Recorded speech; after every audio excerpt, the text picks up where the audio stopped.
Welcome to achievers part. இன்றைக்கி நம்ம gender, school and சொசைட்டிங்கிற சப்ஜெக்டோட unit 5ல் இருக்கக்கூடிய இம்பார்ட்டண்ட் டெஃபினேஷன் பார்க்குறோம்.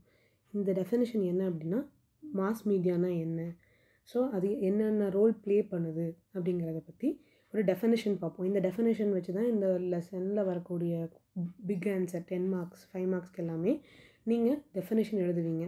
ஸோ கண்டிப்பாக மாஸ் மீடியாவோட ரோல் என்ன, ஸோ உமன் சேஃப்டியில் எப்படி இருக்குது, அதுக்கப்புறம் ஒவ்வொரு ஜெண்டர் ரோல்ஸில் எப்படி இருக்குது அப்படிங்கிற மாதிரிலாம் கேட்பாங்க. அப்படியெல்லாம் கொஷின் கேட்டாலும் மாஸ் மீடியானா என்னங்கிற டெஃபினேஷன் எழுதினீங்கன்னா இன்னும் நிறைய மார்க்ஸ் உங்களுக்கு ஸ்கோர் பண்ணுறதுக்கு ஈஸியாக இருக்கும். அதுக்காக தான் இந்த டெஃபினேஷன் போட்டிருக்கேன். Mass media is a broad term which includes everything or anything that conveys message to the masses.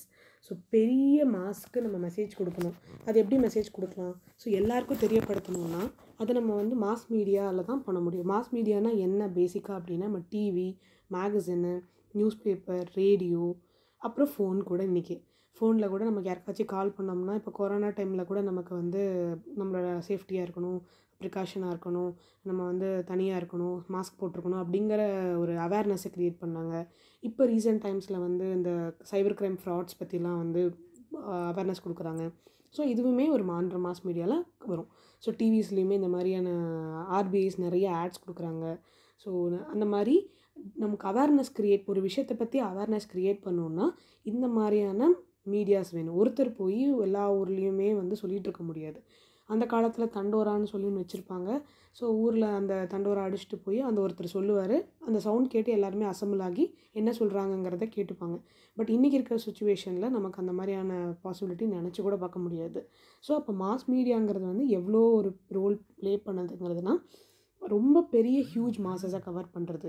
Apart from language, apart from culture, tradition எல்லாத்தையும் தாண்டி ஒரு அவேர்னஸ் க்ரியேட் பண்ணோன்னா அது செய்கையில் கூட க்ரியேட் பண்ணலாம்.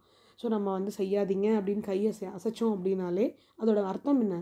செய்யாதீங்க தான். நீங்கள் ஒரு சைனீஸ் கிட்ட கேட்டாலும் சரி, ஒரு ஜாப்பனீஸ், அமெரிக்கன், அந்த மாதிரி யார்கிட்ட கேட்டாலுமே அந்த மாஸ் மீடியாவில் நீங்கள் செய்யும்போது, ஓகேவா, எதில் வேணாலுமே நீங்கள் அவேர்னஸ் க்ரியேட் பண்ணலாம். பட் எல்லாருக்குமே போகணும் அப்படின்னா மாஸ் மீடியா தான், ஓகேவா. ஸோ ஆக்ஷன்ஸ், செய்கை மூலமாக தான் நம்ம அதை சொல்லுவோம். அதுக்கப்புறம் வாய்ஸ் ஓவர் கொடுப்போம். நம்மளுக்கு புரியுற மாதிரி இருந்தால் நம்மளோட ஓன் லாங்குவேஜஸில் சொல்லுவோம். நம்ம தாய்மொழி தமிழில் சொல்லலாம், ஓகே. ஸோ இந்தியா முழுக்க அதை சொல்லணும் அப்படின்னு சொன்னால் ஆங்கிலத்தில் சொல்லுவாங்க, ஓகேவா. ஸோ அந்த மாதிரி ஒரு விஷயத்த சொல்லணும் அப்படின்னு சொன்னால் அந்த செய்தியை பரப்புறதுக்கான மீடியம்னா என்னது? ஒரு ஒரு ஒரு ஒரு மோட்டோ அண்ட் தென் அதுக்கப்புறம் அந்த ஒரு மீடியா அப்படிங்கிறது மீடியம். எந்த மீடியமில் அது வெளியே வருது? நியூஸ் பேப்பராக வருதா, பேப்பர் வழியாக வருதா, அதுக்கப்புறம் ரேடியோவில் வருதா, டெலிவிஷனில் வருதா, ஃபோனில் வருதா அப்படிங்கிறது தான் இங்கே மீடியா அப்படிங்கிறது. மாஸ் மீடியானா ரொம்ப பெரிய கூட்டத்துக்கு சொல்லக்கூடிய ஒரு மீடியம். அது என்னது அப்படிங்கிறத பற்றி தான் பார்க்குறோம். As they reach out news and information to all sections of the society almost at the same time, even to those living in the remote places, they are called as mass media. So நீங்கள் அந்த காலத்தில் இருக்கிறவங்களெல்லாம் பார்த்துட்டிங்கன்னா, ஊர் பக்கம்லாம், கிராமத்து பக்கத்தில் இருக்கிறவங்களெல்லாம் radio அதிகமாக use பண்ணுவாங்க. இன்றைக்கி டிஷ்ஷு, கேபிள் இதெல்லாம் அதுக்கு கொடுத்தா அதுக்கு தனியாக கனெக்ஷன் கொடுக்கணும், டிவி வாங்கணும், அது இதுன்னு நீ நிறைய சிஸ்டம் வந்துருச்சு. ஆனால் அந்த காலத்தில் இருந்து ஃபாலோ பண்ணுறதுன்னா சுவிட்சு போட்டால் பாட்டு போடும், காசெல்லாம் கட்ட தேவையில்ல, ரேடியோ மட்டும் வாங்கினா போதும். அப்படி தான் அந்த காலத்து மனுஷங்களுக்கு தெரியும். ஸோ அந்த மாதிரி இருக்கும்போது ஃப்ரீக்குவென்சி செட் பண்ணிட்டாங்கன்னா அந்த லைன் அவங்க எவ்வளோ பெரிய காட்டுக்குள்ளே இருந்தாலுமே பேட்ரி போட்டு கூடவோ இல்லை ஒரு கரண்ட்டு சோலார் பேனல் மூலமாகவோ கரண்ட் சாக்கெட் வந்துச்சுன்னா அவங்களுக்கு அந்த நியூஸ் இன்ஃபர்மேஷன் போகும். இது 2 விஷயம் நம்மளோட இந்திய நாட்டில் ரொம்ப ஃபேமஸானது என்னென்னா, post office and then radio. இது 2 தான் இங்கே ஹியூஜ் மாஸ் மீடியாவாக இருக்காங்க. யாருமே போக முடியாத இடத்துக்கு கூட அந்த இடத்துல ஒரு போஸ்ட் லெட்டர் போகும். யாருமே பேச முடியாத இடத்துக்கு கூட நம்மளோட ரேடியோ ஃப்ரீக்வென்சி போகும். அதுதான் மாஸ் மீடியாவோட பெரிய ஸ்ட்ரென்த்தே. From newspaper to books, magazine, and from radios to television, from the mobile phones to iPads and the internet, all are included in the categories of mass media. Though the term mass media was coined in 1920s when the radio and the television were revolutionized the world into the modern times and concepts of mass media is an old as a human civilization.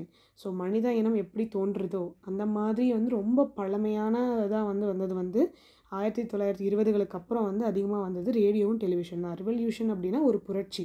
So அந்த இடத்துல ஒரு revolution ஆயிருக்கு அப்படிங்கிறத சொல்கிறாங்க. இப்போ mass media எங்கெங்கெல்லாம் use பண்ணுறாங்க, என்ன பேசிக் பர்பஸ், அதாவது நோக்கம் என்ன, மோட்டோ என்ன அப்படின்னு பார்த்தோம் அப்படின்னு சொன்னால், இங்கே வந்து 3 பேசிக் பர்பஸ்.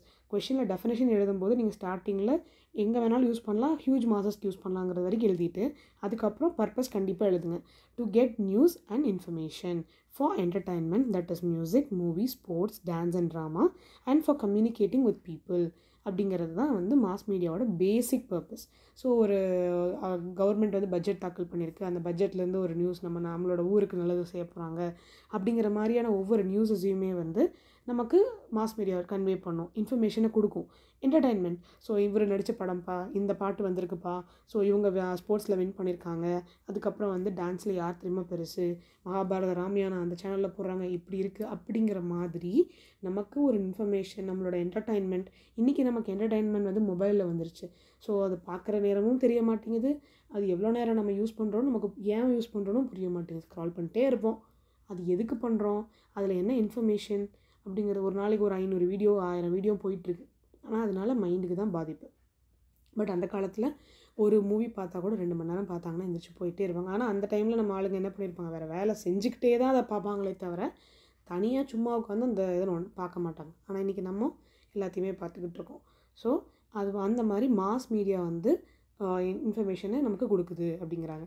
சரி, for communicating with people. So முன்னாடியெல்லாம் வந்து நம்ம ஒரு நியூஸ் பற்றி தெரிஞ்சுக்கணும், நமக்கு நம்ம ஊரில் நிறைய ஃபேமஸான புக்ஸ் இருக்குது, விகடன், குங்குமம், குமுதம் அப்படின்னு. அதில் வந்து வாரம் நியூஸ் வரும், அதையே தெரிஞ்சுக்கணுங்கிறதுக்காக காத்திருந்த காலம் போய் இன்றைக்கி அங்கே ஃபோட்டோ எடுத்தாங்களா அந்த ஈவெண்ட்டில், அடுத்த 5 மினிட்ஸில் அந்த ஃபோட்டோ இன்ஸ்டாகிராமில் அப்லோட் ஆயிருக்கா, அதுக்கு எத்தனை பேர் லைக் பண்ணியிருக்காங்க, எத்தனை மில்லியன்ஸ் இருக்குது அப்படிங்கிற இதுக்கு வந்துட்டோம்.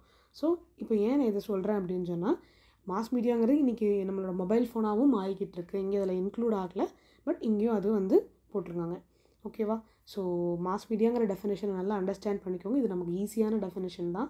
ஸோ இந்த டெஃபினேஷனை நீங்கள் படிச்சிட்டிங்கன்னா எல்லா கொஷின்ஸ்க்குமே ஸ்டார்டிங்கில் பர்பஸும் அதோட டெஃபினேஷனும் எழுதிருங்க. அப்போ உங்களுக்கு கொஞ்சம் ஈஸியாக இருக்கும். ஓகேவா? ஸோ இதோட இம்பார்ட்டன்ட் கொஷின் வந்து ஜெண்டர் ரோல்ஸுங்கிற மாஸ் மீடியாங்கிற ஒரு கொஷின் இருக்குது. ரொம்ப இம்பார்ட்டண்ட்டான கொஷின். அதை நம்ம சேனலில் போட்டிருக்கேன் அச்சீவர் ஸ்பாட்டில்.